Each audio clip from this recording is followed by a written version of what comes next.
everybody. Welcome.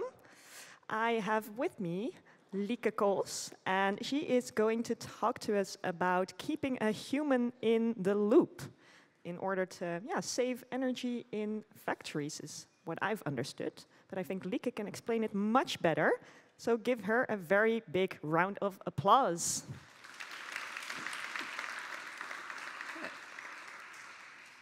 Thank you for the introduction, and thank you for being here on a Saturday morning. Very proud of you already. The next 30 minutes, I want to take you along in standby detection with a human in the loop, a project we've been working on at Sensorfact. My name is Lieke, indeed. I'm the lead data scientist at Sensorfact. And Sensorfact is a company that aims to reduce the human environmental footprint by eliminating all waste in industry.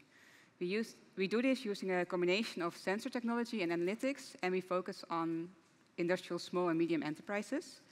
When I say all waste, I really mean all waste. So on the one hand, we have utilities such as gas and water, but on the other hand, we also have waste resulting from suboptimal maintenance strategies. But the story of Sensorfact started with electricity, and that's also what we'll talk about today. So the impact of electricity on the environmental footprint is quite obvious. With every kilowatt hour of electricity that we consume, CO2 emissions are generated and the environment is impacted. And you and I can do a lot about this already at home, but unfortunately our consumption only amounts to 40% of total electricity consumption, in the Netherlands at least, whereas in industry 44% is consumed. So if we really want to make a big impact, this might be a good place to start. If we look at a typical customer of Sensorfact, they consume as much as 3,000 households combined. And from our experience, even with very minimal interventions, no big investments, no big process changes, we can already shave off the consumption of 55 households.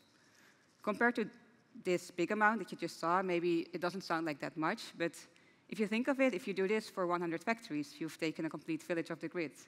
If you do this for all industrial SMEs globally, well, do your math. You can get quite far. As I said, we do this with sensor technology and analytics. So the picture you see here is the sensor we use for our electricity proposition. Our customers use these to measure the electricity consumption of individual machines in their factories. They can simply install it themselves by clipping it around a wire that goes into their machine. They do this for multiple machines. They also install a bridge on site. The data is sent from the sensors to the bridge onto our data platform and then shown to them in a web application. This in itself is already quite useful because you can see which machines consume a lot, which machines consume little. Did I turn off my machines in the weekend? But of course, you all know data gets a lot more interesting if you apply a layer of analytics on top of it. Some of this analytics is available in this web application, but also a large part of it is presented to the customers in a consultancy trajectory. So when a customer gets onboarded with us, sensors are installed, about 2 months in, they sit down with a consultant, and the consultant talks them through different ways in which they could set up their machinery more efficiently. We call these savings, and they actually estimate the yearly savings for them based on their initial set of data. We have a quite wide range of possible savings, but by far the biggest savings come from simply turning off your machines. And this might sound a bit strange, but in fact, a lot of machines are running either on standby or producing while not actually producing any material or products. You can think of this, for example, when you're cooking something, you're baking a cake, you already start preheating your oven, then you realize it takes a lot longer to create your batter. Oven is already running at 180 degrees. It's producing a lot of heat, but it's not producing anything material. So that would be machine is on while it should be off, and then standby. I think we all kind of know what standby is. So standby, you can see standby in the power consumption of a machine. Mostly it would look a bit like this. Maybe there's a little monitor that's still running. You have a constant power consumption from that, constant and low. But unfortunately, it doesn't always look like this, because this would have been very simple, right? Sometimes it's low consumption, but with a bit of variation.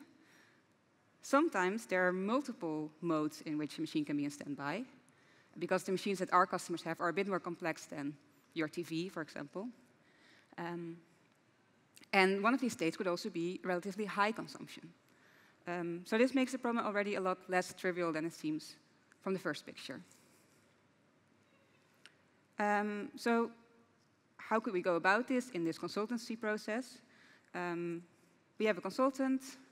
He looks at 6 weeks of data, tries to find all these examples that you see here, and then tries to, from there, estimate what would be your yearly waste due to this standby.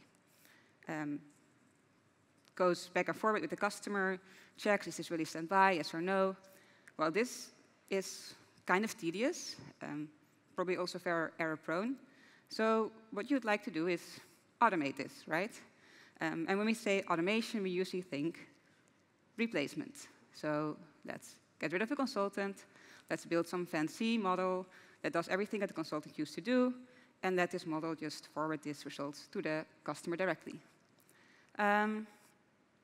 Unfortunately, this is not always the best strategy. In some cases, it might even be unethical, right? If you think of use cases in medicine or law. In other cases, especially cases that we tend to work on, maybe a machine or a human would on its own perform worse than when you combine both together. So in this case, we talk of task augmentation instead of replacement. And usually these cases, the machine helps the human in understanding a problem better or helps them to derive a solution, which they couldn't do without it. You could say that each of these have their own unique qualities, right? The machine is able to go through loads of data. The human can understand the context and reason about a problem, probably a bit better than the machine. Maybe not everyone would agree with that at this moment, but let's take that assumption. Yeah, so there are a couple of benefits from thinking of a problem in the framework of task augmentation instead of replacement, particularly when it comes to your model development, because you're kind of forced to make a model that's quite transparent, because a human needs to interact with it, and it needs to understand what's going on. Other than that, you can, if you design a system in this way, it can help you make the human have trust in the system, because it has to interact with it, and it starts to understand, actually it can do more than I thought it might can. Then there's also the option that if you design this well, you can actually empower the human. So instead of making it feel less valued because you want to replace it, you make it feel more valued because you give it something that can make him or her execute their work better. And lastly, it shifts the focus away from building a perfect model, because an OK model with a human, yeah, it already can give pretty high quality output. But in the end, what we would hope is that these two systems together, the human and the system, would achieve better outcomes together than each of the parts alone. This can be done in a couple of ways. First, there's just direct improvement. So computer says no, the human says yes, and we give the right answer to our customer. Then there's algorithmic learning. So computer says no, the human says yes, result is stored, saved somewhere in a database, and used for next iterations of your model, so that if the model sees a similar case, this time he wouldn't say no, but yes. Lastly, there's organizational learning, because the domain experts that we work with, typically they have a lot of knowledge, but not all of that knowledge is very explicit. A lot of that is intuitive. I've heard consultants say, yeah, you just have to kind of get a feel for it. And yeah, to get a feel for it, we don't really understand what it is, and you cannot transfer that knowledge to other people. Whereas if we let this human interact with the computer and store all the actions that they take, suddenly this very implicit knowledge becomes explicit and can be shared with others. However, you're not necessarily having better outcomes when you have technology and humans working together. This is a quite nice example from a paper by Fassing et al. There they made a tool that helped people in the restaurant business to make planning. We have a model that forecasts revenue.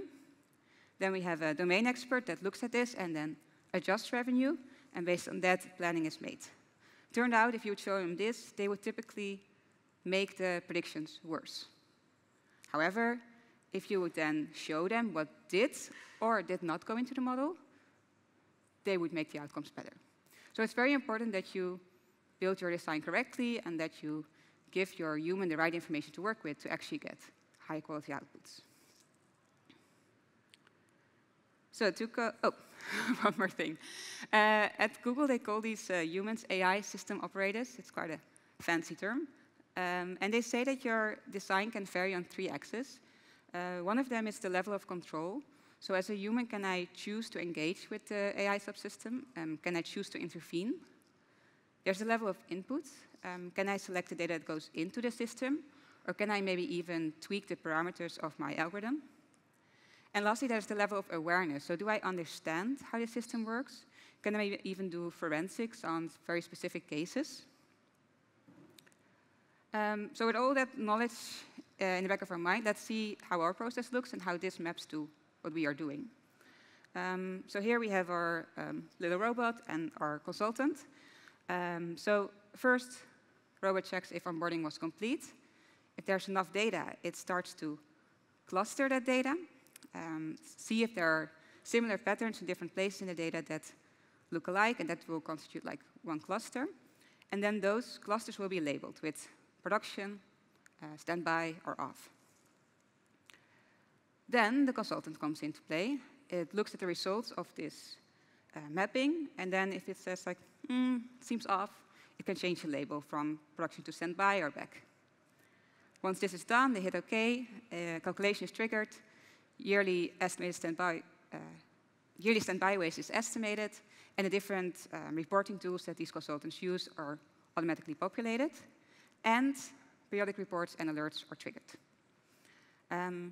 To do this, you need a bunch of tools. I'm not going to talk about that today. Maybe a great thing for another talk. But here you can already see where the learning happens, right? So at the moment that these consultants relabel the clusters, the estimated yearly standby waste should be better. There's direct learning. Then we also save their relabeling actions and use that for next iterations of our model. So there you have the algorithmic learning. And when you look at these different axes that we talked about, in this case, we have very low control. A consultant cannot really choose whether they use or do not use the output of this algorithm. If they want to have yearly standby waste in their reports, they need to go this direction. They also have low input. They cannot choose which period seems representative to them to train this model on. They cannot tweak with the parameters of the segmentation. And they have moderate awareness. They know quite well what the model does, what it's good at, what it's bad at. The UI is very explicit to them, but they don't know exactly what goes into the model. And if we think about this thing, if we want to have algorithmic learning, we want to have high-quality labels. We just learned that if you want high-quality labels, you need to have actually high awareness, because you have to give them all the information that they need to give proper labels. So probably we could have better worked on this one thing a bit more, because now you could say a simplified version of our UI looks a bit like this. You have a time series of power. First you have a blue wiggly line, then some bumps, flat lines in between, and some crazy peaks. Our model says the blue thing is standby and the purple thing is standby.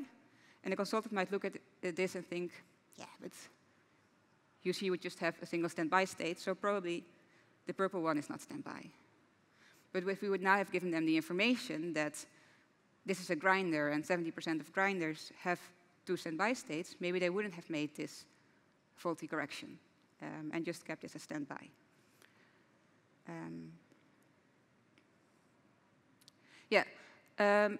If we would not only try to design for the highest quality labels, but actually for the highest quality output, being the estimated yearly standby waste, we would probably need to have given them a bit more control.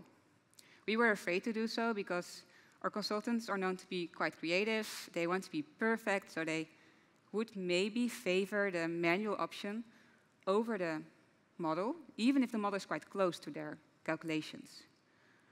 So they would maybe prefer to do this and have more control of what they are doing. I think in the end, we could have given this option because there's the thing on the right, the enable periodic reports and alerts. This feature is so important to our customers that would probably have kept them in check anyway. So I don't think many consultants would have gone this road because you cannot give alerts based on manual calculations. Then we also didn't really empower our consultants, right? We just said, this is what you have to label, go on with it. Probably if we would have wanted them to make them feel a bit more valued, we could have given them a bit more input. Make them choose the piece of data that the clustering is done on. Make them tweak the parameters of the clustering because, yeah, maybe that would have helped the outcome. And that maybe would have made their work a bit more fun. Now it sounds a bit as if higher is always better. But we could have also gone the other way around and say, let's go for low awareness, because maybe that's a bit more efficient. So before we had this funky plot with all these colors, it's kind of like in your face and a lot going on. But you do understand what the result of your action is. But maybe if we could have shown them this, so just blue is standby, green is not standby, and ask them to label a bit that is standby, move all this other knowledge and logic to the back end, and then just mark everything of that segment as production. Great thing about this is this you could also show to a customer, right? Whereas the screamy UI you saw before, for a customer who doesn't have an analytical mindset, it might be a bit much. So even if you cannot replace the customer by a machine completely, maybe we could, consultant, we could maybe move part of what the consultant does to a customer. I thought I didn't have time for this, but I will, so I'm going to have some extra slides here. Because I finally had some facts about feedback. Actually, it's more like learnings, but that didn't sound as catchy. So first thing is context is crucial. When we were designing this setup with our consultants, we noticed that we were really not speaking the same language. We were trying to predict standby. They were trying to find out where the customer could save, which meant that even if there was standby, but the machine was very old, so the customer couldn't really turn it off, they would not label it as standby, because in their minds, that would be a completely different thing. Of course, this gives a whole range of problems when you try to retrain on the data. So we had to kind of make a distinction between avoidable standby and unavoidable standby, so that they could give the right savings, and we would also have the correct training data. The second thing is keep it simple. When we were discussing the setup with the consultants, they said, yeah, this is never going to work. We need a lot of post-processing on top of this. We need to be able to do this, that, and that. And they came up with all the edge cases that they have ever seen. And to them, these exceptions seemed like rules, because if you think of it, an exception maybe doesn't occur so much, but if you are working on this topic, the exceptions are the things that you spend most of your time on. So they really thought it's really important. We, in the end, kind of landed in the middle, gave them some options to do post-processing. If we now look at, of course, we have all that data stored. If you now look at it, yeah, usually they use the default. We could have just gotten rid of all of that to begin with. And finally, trust can be learned. In the beginning, we were asked to put in a lot of guardrails around this problem. And now, over time, as the customers are working with this product, even though they still make a lot of corrections, they are asking if we can minimize their part in this process. So it turns out that they learn to trust the model along the way. then now I can go back to my final slide. Thank you for being here and listening to me. If you want to know more about this or about the technology behind it, we also have our engineers walking around here today. And you can always contact me on my email.